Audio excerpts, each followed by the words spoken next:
So this week's video, folks, I'm focusing on System Shock Remake on the console. It released this week. Now, I beat this on PC last year with keyboard and mouse.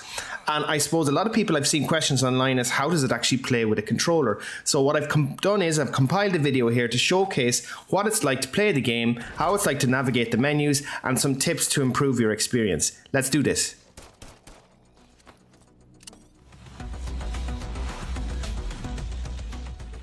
Let's get this video started, folks. Now, the idea here of this video is to show instructionally how the game functions on a controller, and in particular, in this case, the PS5. Now, there's a couple of recommendations I suggest you do straight away. And again, I'm going to keep my other camera on so you can actually see what I'm doing on the controller, in particular when we're in the game. But the first thing before you even start, I recommend you go to Options. And under Controls, by default, toggle crouch will be disabled. I highly recommend you enable this because the crouch button by default is assigned to the circle button, but what you will find is you're primarily using these buttons as well, and it's very hard to use the circle button and use these buttons at the same time. So rather than having to hold it down, enable toggle crouch. Secondly, what I highly recommend you do is go to Display, and under Cyberspace field of view, turn it up to 120. So I'll explain this later on. But basically, there is a hacking mini game in this where you kind of fly around, and it's a bit like Descent, if anyone remembers that game. But I find the increased FOV for those particular sequences really helps. The default FOV is fine for real space, which is just you walking around in the ship. There is one little snag in this, in that the display, the UI, and the text in particular can be a little bit small if you're playing on a large 4K TV. Now, I know there is a PC setting that allows you to adjust that, and so I'm hoping it gets patched in the near future. Anyway, let's get into the game, and I'm going to get into the specifics of how the control works, and really importantly on System Shock, because you're going to spend a lot of time in an inventory menu. So I think a lot of people will want to know, how does the inventory behave on a console?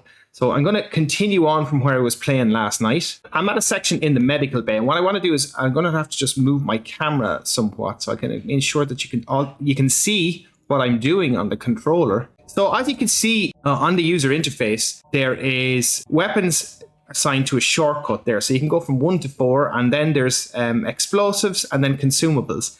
Now, what the game allows you to do is use your D-pad to move through each of those 9 in total selections. And you can assign these within your inventory. Now, by default, you'll see your map on the left, you'll see your health and your energy to the right.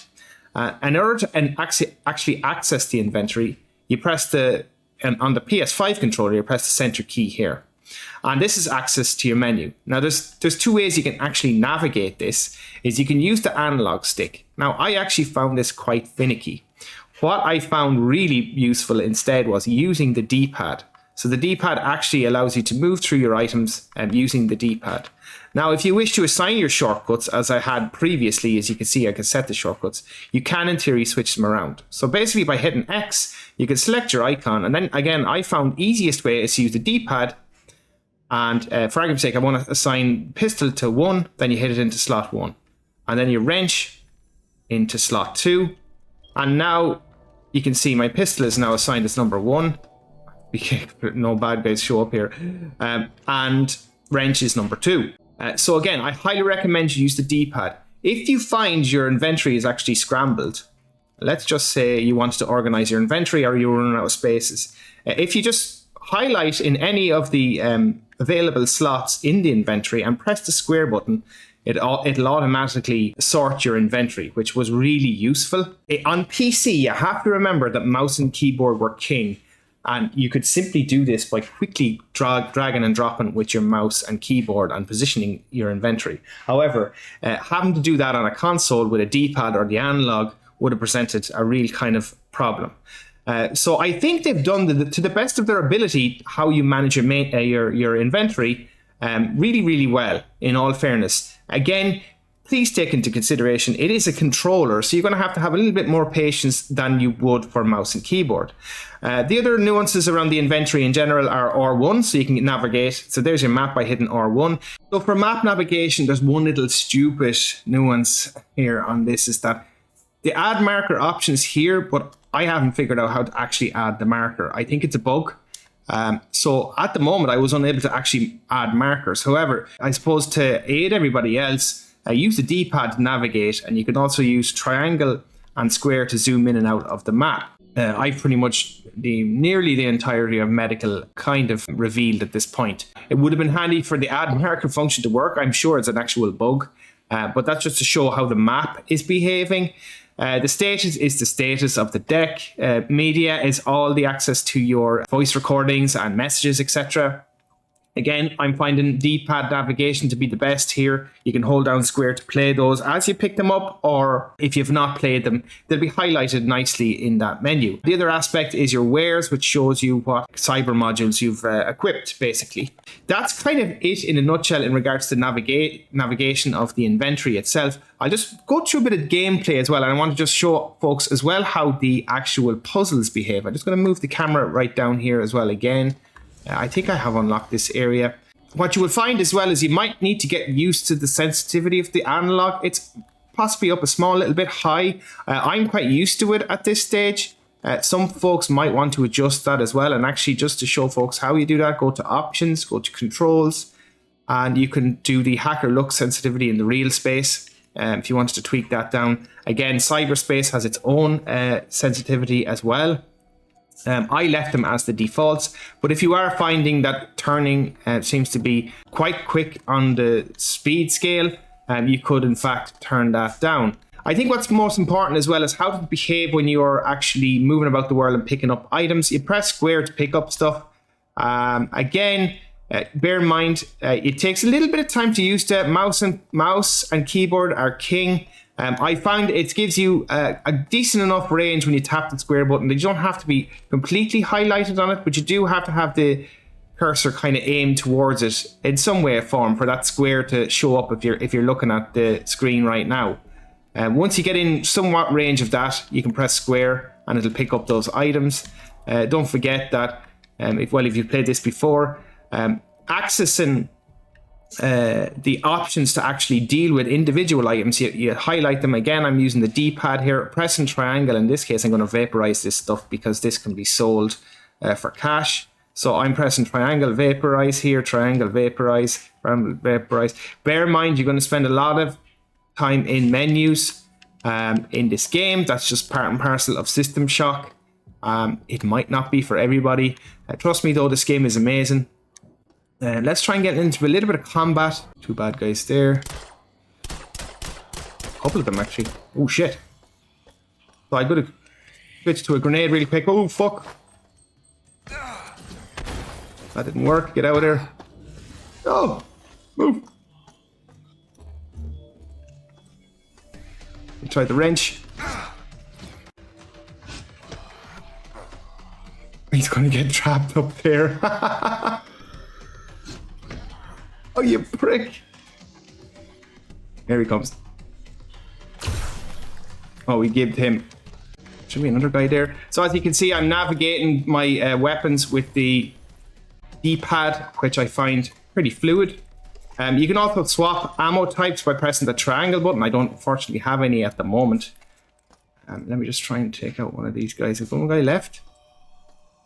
No, there doesn't seem to be. There's another dude there.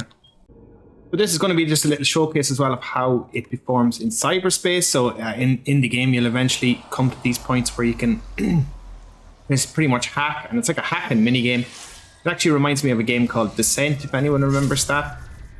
So in this case here, I'm using the R2 to fire my main weapon, and you can rotate by pressing R1 and L1. And then you use the left analog to kind of move forward, back, left, straight, left, right. And then you use the other analog basically to aim and move around. Let's test a little section here. Hope we get into some combat. Yeah.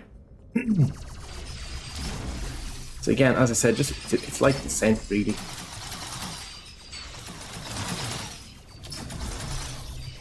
I actually think it's a really fun minigame. Yeah, so just finish off this sequence here to show, so you kind of shoot the center there. And that's the kind of the hacking game complete. Now you can just escape at this point if you wish. What I'm gonna do now, because I'm getting shot all over the place. Get out of there.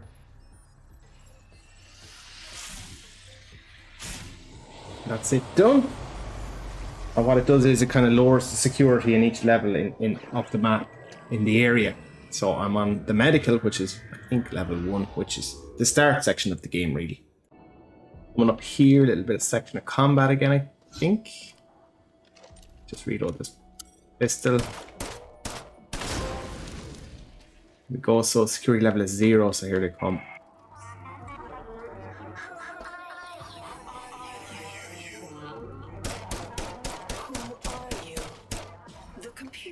Can be repaired, but you... Oh shit, no ammo. Gonna have to go berserk here. Scan your body, but you do not match any employee file. Let's use these 2 stims. Allow me to go mental. No. Oh, bitches. Yeah, so that's kind of a showcase of System Shock on the PS5. I really wanted to cover all aspects of the controls. My final thoughts on it are, look, it's not going to beat the PC version for control. However, I think they've done a commendable job at trying to get this to work on a gamepad. There are some, oh geez, my heart. There are some adjustments that need to be made, in particular about the UI scaling, so some of the text on large screens, and also a bug fix that's needed for the actual map placement, so the waypoint map placement. But other than that, hopefully those get fixed, and I suppose some adjustable settings get added into the main menu. I think they're only minor things that should be able to be done because they can be done on the PC version. Yeah, if this has been helpful to folks, please let me know down in the chat. Drop a comment, drop a like, please. And yeah, if you're new to the channel, please consider subscribing, supporting me. And I'll see you in the next one. Thanks for watching.